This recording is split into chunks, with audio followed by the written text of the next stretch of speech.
歡迎收睇 Hobbyville Channel。大家好，我係 Ken，我係 Angel。今日咧，我哋就要介紹海姆嘅 CSM 啊。喂，其實 CSM 海姆都近排出咗冇耐啫喎，玩係啊完未啊？，玩過下啦。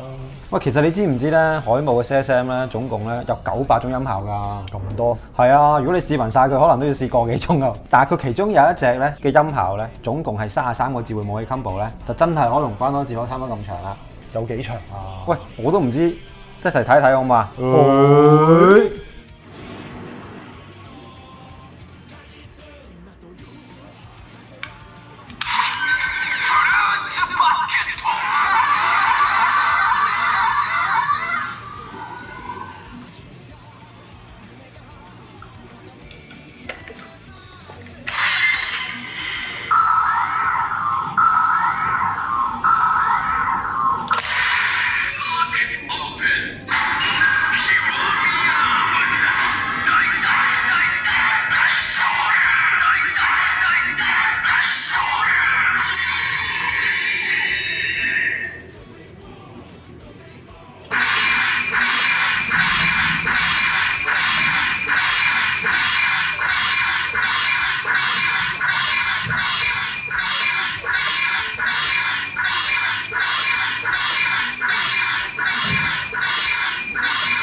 哇！原來經過示範之後係真係 work 嘅喎。同埋好鬼嘈啊，同埋好鬼長嘅。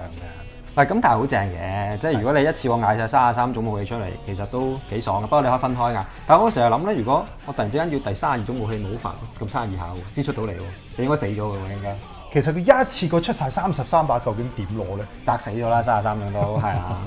咁今日段片咧就到此為止啦。如果日後想睇我哋更多關於玩具嘅影片，記得 subscribe 我哋嘅 channel 啦。因為我哋咧日後咧會製作更多有關於玩具啦。另外我哋亦都仲有 Pokemon 卡同埋模型工具嘅，記得支持我哋啦。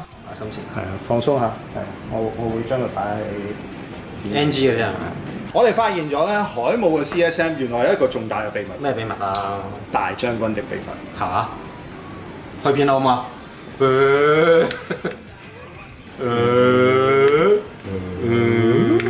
你好一好啊你。